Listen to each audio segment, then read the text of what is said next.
출애굽한 이스라엘 백성들은 광야 생활을 거치게 되어집니다. 그리고 광야 생활 속에서 자신들의 필요 때문에 그 필요를 채워주지 못하는 그 하나님을 향해서 원망하게 되어지는 모습을 보게 되어집니다. 근데 하나님은 그렇게 그 이스라엘 백성들이 원망할 때마다 그들의 필요를 다 채워주십니다.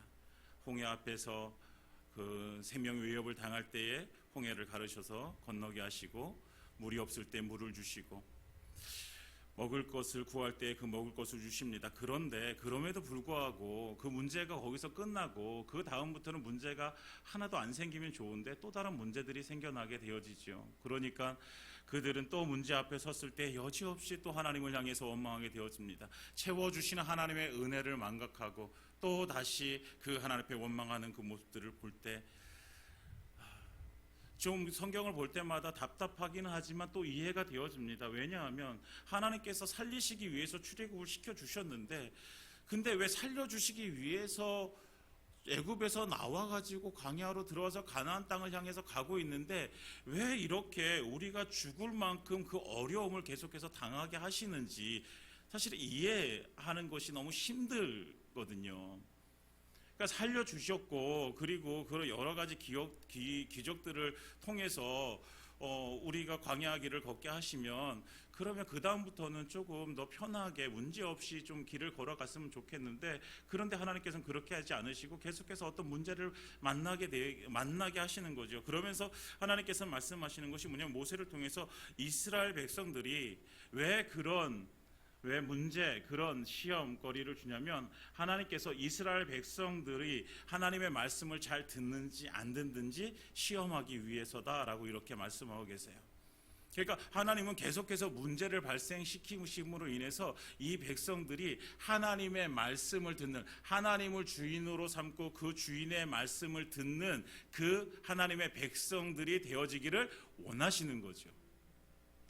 그러니까 우리가 이 광야 생활을 하는 이스라엘 백성들의 모습을 볼 때 이 하나님의 마음을 우리가 이해를 해야 돼요. 그렇게 해야지만이 이 광야에서 만나는 어려움들, 우리의 인생 속에서 만나는 문제들, 어려움들 속에서 우리가 어떻게 하나님을 섬겨야 되는지, 우리가 어떻게 하나님 앞에 믿음으로 살아가야 될지를 우리는 깨닫게 되어지는 것이죠. 그래서 하나님께서는, 그러니까 다시 말하면 하나님의 백성들, 하나님의 택하신 백성들이 그 하나님의 백성들답게 살기를 원하시는 것이죠. 지금도 마찬가지죠. 우리를 하나님께서 예수 그리스도를 이 땅 가운데 보내시고 그 십자가에 죽게 하심으로 그 피로 우리를 구원하셨어요. 그래서 우리는 하나님의 자녀가 되어졌죠. 이 전까지는 우리는 하나님의 자녀가 아니라 죄의 종이요 마귀의 종으로 살았던 우리였는데, 그런데 하나님께서는 그것으로부터 우리를 건져내셔서, 죄로부터 건져내시고 마귀로부터 건져내셔서 무엇으로? 하나님의 자녀로 살게 하시는 거예요. 그러니까 하나님의 자녀로 살게 하시는 것이니까 우리는 이 땅 가운데서 누구로? 이제는 더 이상 죄와 상관없는, 더 이상 마귀의 종으로 마귀짓하는 자들이 아니라 하나님의 자녀답게 살아가야 되는 거죠.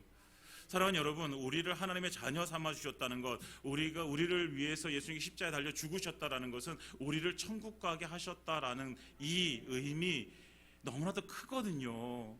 예. 영원히 지옥 갈 수밖에 없는 영혼을 살리셔서 천국으로 가게 하셨다는 거예요. 영원한 생명을 주셔서 하나님과 교제하며 하나님을 예배하며 살 수 있도록 우리에게 은혜를 주신 거예요. 네. 그런데 여기서 하나 더 나아가서 우리에게 천국의 은혜를 주실 뿐만 아니라 하나님께서 우리를 이렇게 구원해 주신 것은요, 또 다른 이유, 우리의 삶에 이제는 우리의 살아가는 삶 가운데 이유와 목적을 분명하게 해주시는 거예요. 첫 번째는 우리가 왜 어떻게 그 이유와 목적이 바뀌어지게 되어지냐면, 첫 번째는 우리의 삶의 주인이 바뀌었기 때문에 이유의 삶이 바뀌어지는 거예요. 여러분, 우리가 섬기는 내 주인이 바뀌게 되어지면 우리의 태도도, 우리의 삶의 방식도 바뀌어져야 되는 것이죠. 예. 지금까지는 마귀가 주인이었다면 이제부터는 하나님이 우리의 주인 되어주시기 때문에 우리의 삶이 변화되어져야 되는 거죠. 또한 한 가지 더는요, 지금까지 우리가 예수 믿기 전에 우리의 삶의 세계는 오직 세상이 우리의 세계였어요. 세상에서 우리가 육신이 만족을 하면 그것이 우리에게 가장 큰 행복인 거죠.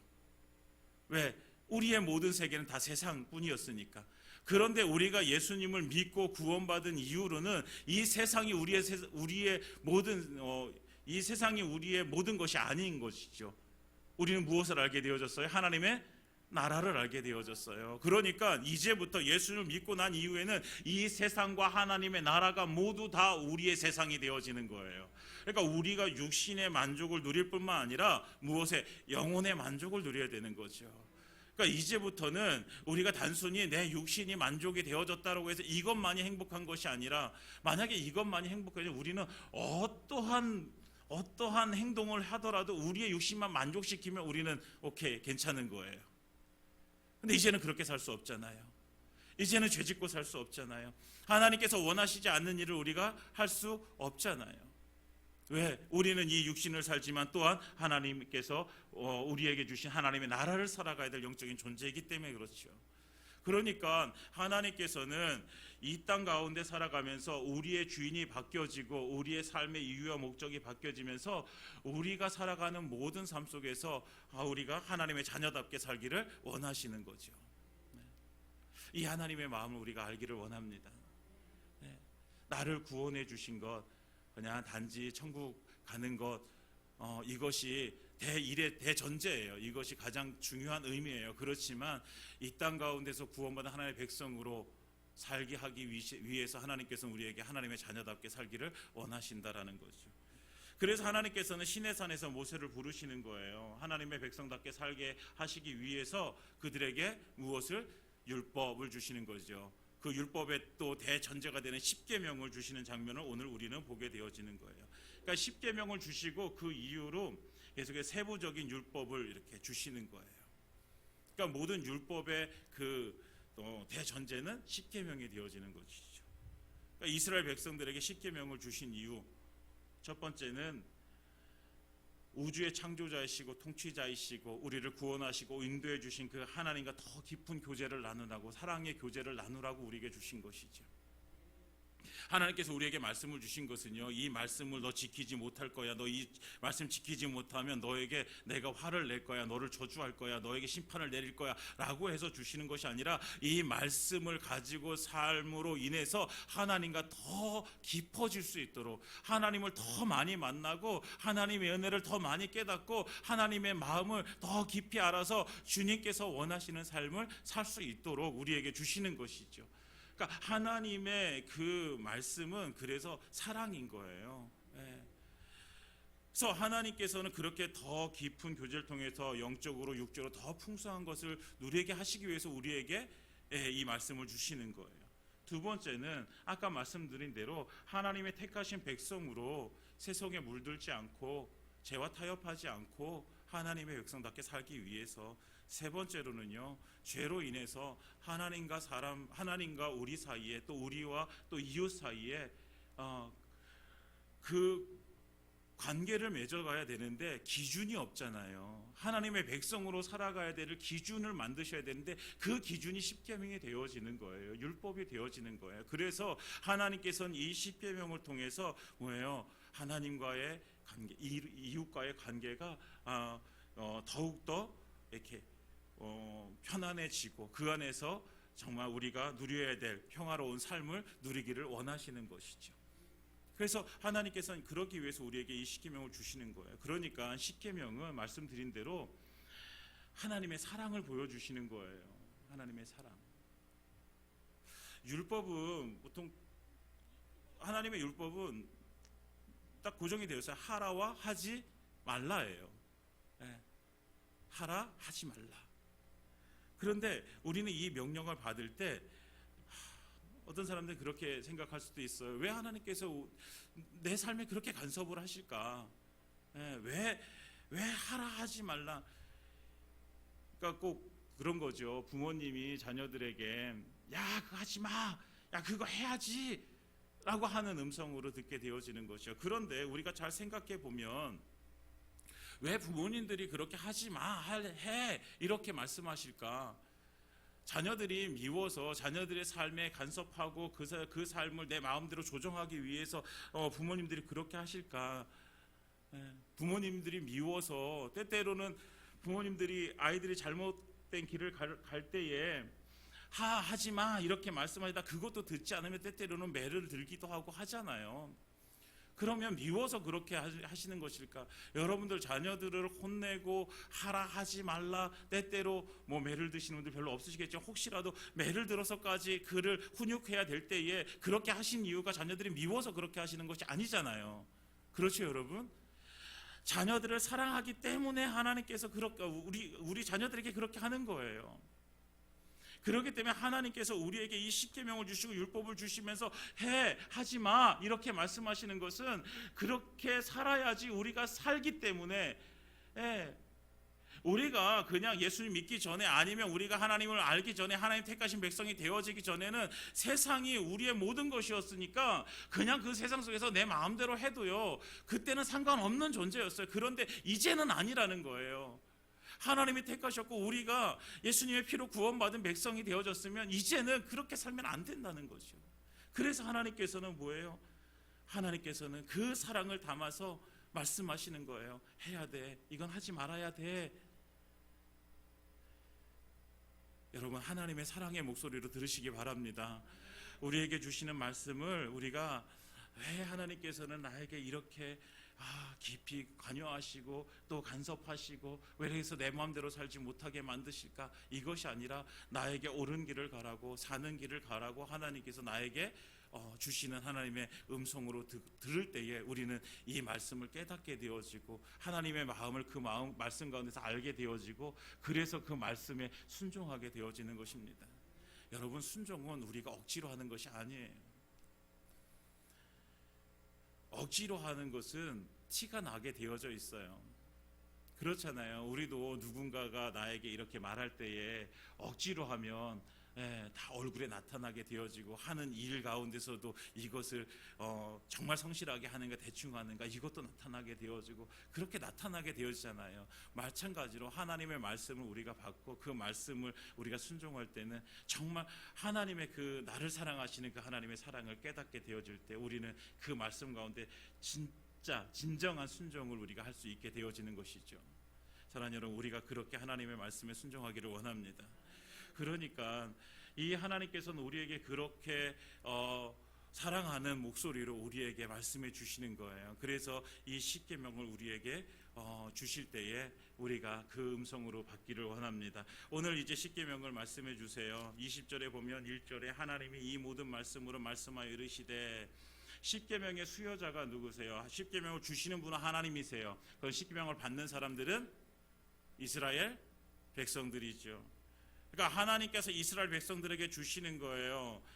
그래서 이 1절에 그렇게 말해요. 하나님이 이 모든 말씀으로 말씀하셨다. 그러니까 하나님이 이것을 주셨다. 그러니까 우리가 이것을 받을 때에 누구의 말로 받아야 되는 거예요? 하나님의 말로 받아야 되는 거예요. 하나님의 말씀으로. 성경 66권을 누구가 주셨어요? 우리에게? 하나님께서 주셨습니다. 그러니까 우리가 이 성경을 읽을 때마다 누구의 목소리로? 하나님의 목소리로 들어야 되는 거예요. 네. 이것은 세상에 나와 있는 어떤 자기 개발서도 아니고 우리에게 교훈을 주는 어떤 책도 아니에요. 여러분 이 말씀은 하나님의 말씀 성경은요 우리에게 생명을 주시는 하나님의 음성입니다. 그러니까 하나님의 말씀으로 받아야지 거역할 수 없는 왕의 명령으로 받아야지 우리가 그 말씀 가운데 순종하게 되어지는 거죠. 그리고 왜 그렇게 받아야 되냐면 여러분 우리에게 누군가 말을 할 때 누가 말하니에 따라서 우리의 태도가 바뀌어져요. 좀 그렇지 않을까요, 여러분? 회사에 다니는데 회사의 사장님이 말씀하시는 거랑 내 바로 위에 상사가 말하는 거랑 물론 우리의 모든 상사가 말하기 때문에 우리는 그 말에 순종해야 되죠. 그렇지만 그 무게감이 다른 거예요. 여러분 우리의 주인 되시고 우리의 왕이신 하나님의 명령으로 우리에게 말씀해 주시는 하나님의 음성입니다.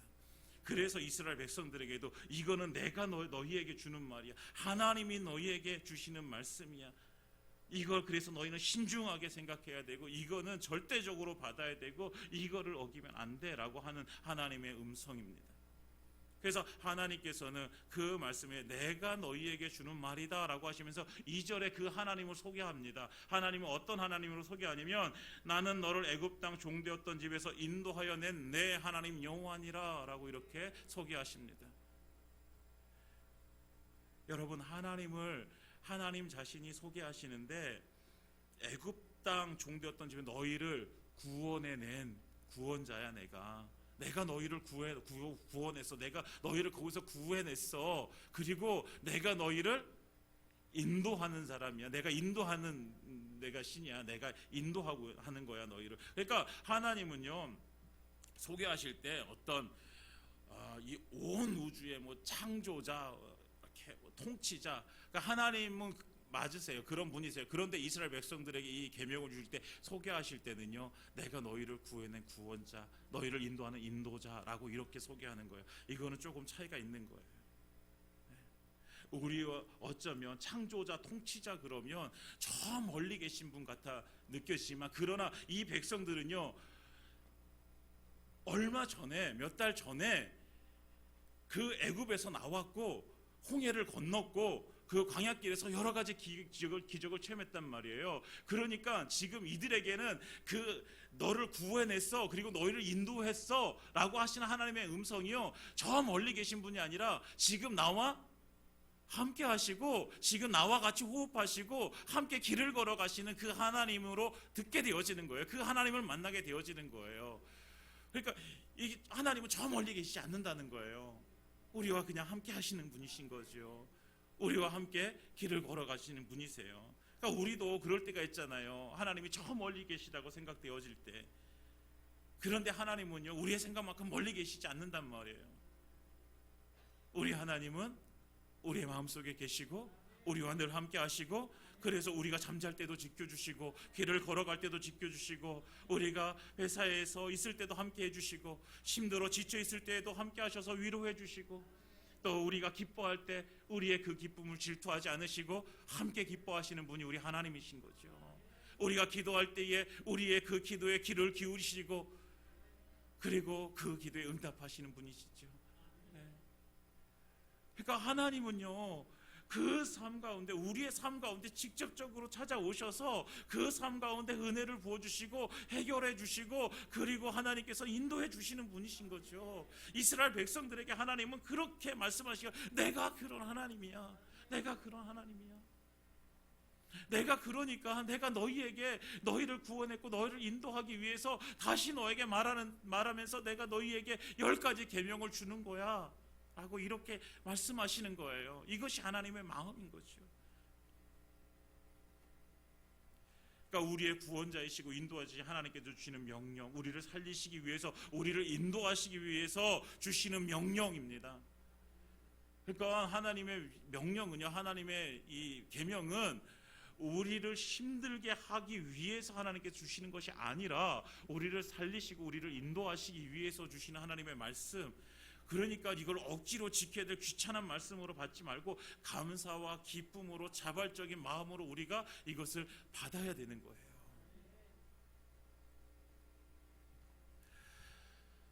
만약에 어떤 사람이 낭떠러지에서 떨어지면서 간신히 풀 한 포기를 잡고 견디고 있어요. 그런데 누군가가 위에서 튼튼한 밧줄을 던져주면서 말하는 거예요.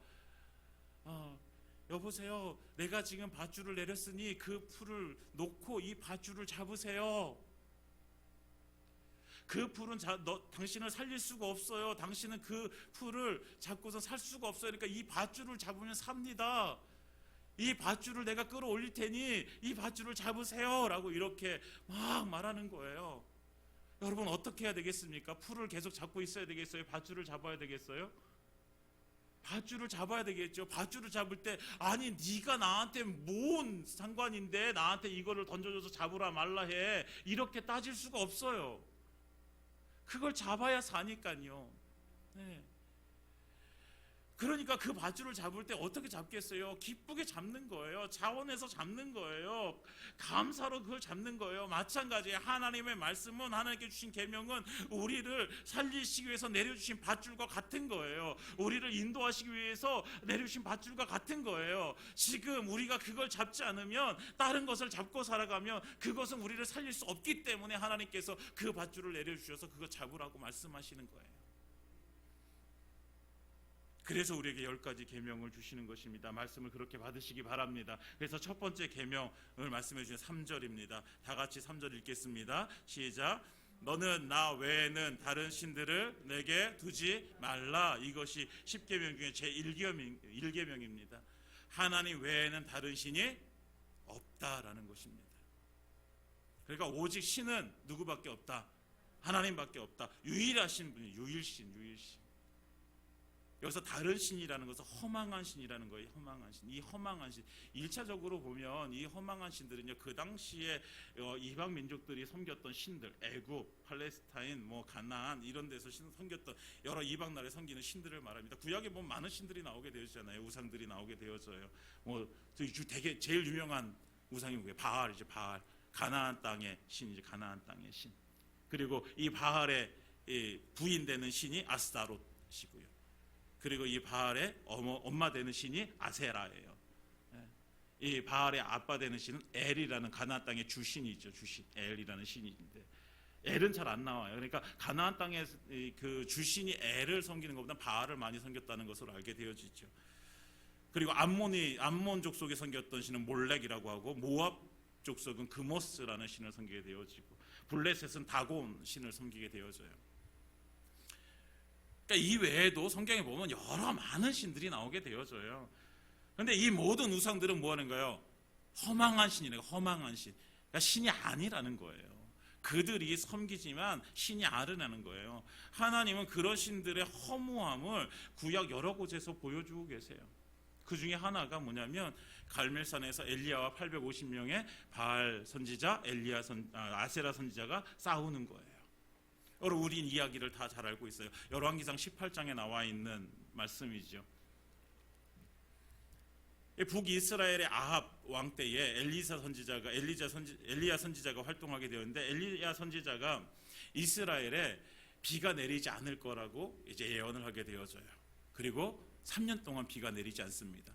그러니까 아합 왕은 막 죽을 지경인 거예요. 3년 동안, 여러분 3년 동안 농경사회에서 3년 동안 비가 내리지 않는 것은요, 그거는요 그냥 다 죽어나가는 일이에요. 그러면 백성들은 누구를 원망하게 되어져요? 왕을 원망하게 되어지는 거예요. 그러니까 이 고통은 뭐 말할 수 없는 거예요. 이 왕이 느끼는 이 고통은 더 큰 거예요.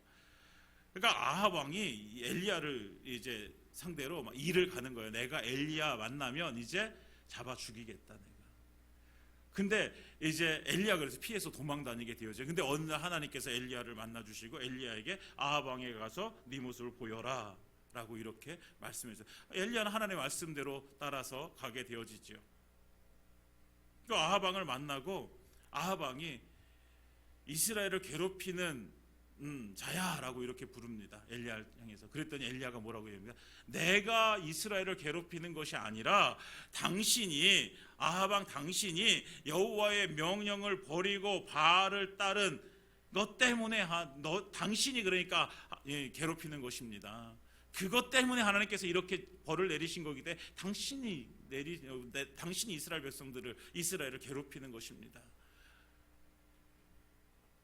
그러면서 이것 때문에 이제 이 싸움이 성사가 되어지는 거예요. 그러면서 뭐예요? 진짜 신이 그럼 누군지 한번 밝혀보자. 내가 믿는 바알이 진짜 신인지, 엘리야 네가 믿는 하나님이 진짜 신인지 한번 밝혀보자. 그러면서 갈멜산에서 이제 싸움 850대 1로 싸우게 되어진 것이죠.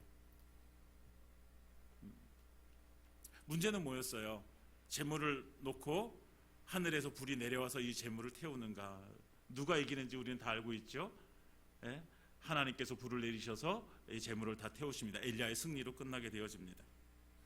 그런데 이 과정 속에서 이 이방 선지자들이 그렇게 하늘에서 불이 내려지기를 바알에게 기도할 때에 불이 내리지 않자 이 엘리야가 열왕기상 18장 27절에 이렇게 그들에게 이야기하는 것을 듣게 되어집니다. 제가 읽어드리겠습니다. 정오에 이르러는 엘리야가 그들을 조롱하여 이르되 큰 소리로 부르라. 그는 신인즉 묵상하고 있는지, 혹은 그가 잠깐 나갔는지, 혹은 그가 길을 행하는지, 혹은 그가 잠이 들어서 깨워야 할 것인지. 아멘.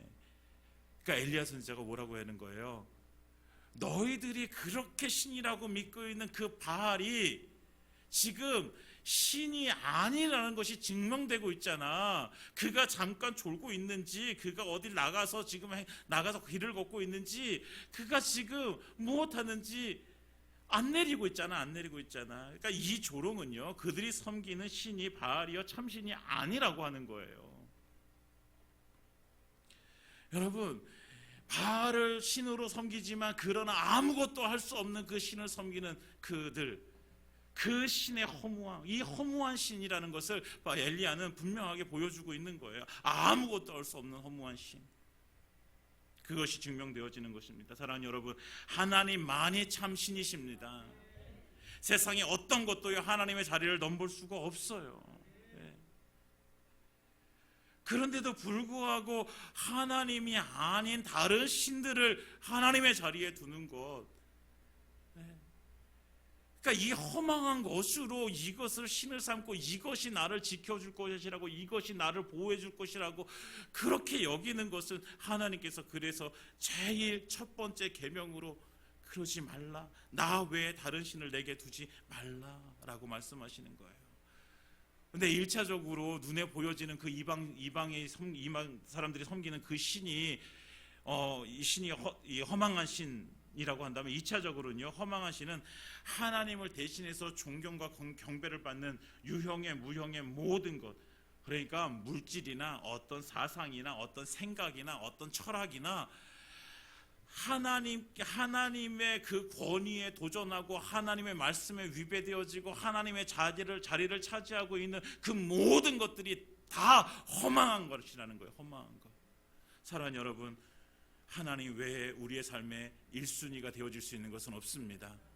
우리의 어떤 것도요 하나님을 몰아대고 그 자리를 차지할 수 있는 것은 아무것도 없습니다. 우리의 생명조차도 그렇게 되어질 수 없는 것이고 우리의 자녀들조차도 그렇게 되어질 수 없는 것입니다. 오직 하나님만이 참 신이시기 때문에 그렇습니다. 사랑하는 여러분, 오직 하나님만이 우리의 삶의 제1의, 하나님을 우리의 제1의 자리에 모시고 살아가는 저와 여러분들 되시기를 예수님 이름으로 축원드립니다. 오늘 1계명을 했습니다. 원래는 오늘 더 하려고 했는데 좀 더 우리가 두고선 해야 될 것 같아요. 사랑하는 여러분, 오늘 1계명 속에 하나님께서 말씀해 주시는 이 하나님의 음성을 듣기 원합니다. 하나님 외에 다른 것이 없습니다. 그런데 자꾸만 우리는 다른 것이 혹시 이것이 나를 인도해 줄 수 있지 않을까? 이것이 나를 보여줄 수 있지 않을까? 사랑하는 여러분, 그것이 없다는 것입니다. 우리를 지켜줄 수 있고 우리를 보여주시고 우리를 구원해 주시고 우리를 인도해 주시고 그리고 우리를 살게 하시는 분은 오직 하나님 한 분이시라고 말씀해 주고 계십니다. 사랑하는 여러분, 이 하나님의 말씀을 듣고 우리가 오직 하나님만 우리의 주인으로 삼고 우리 하나님만 우리의 신되심을 우리가 고백하며 그 하나님 앞에 우리의 삶이 드려지기를 예수님의 이름으로 축원드립니다.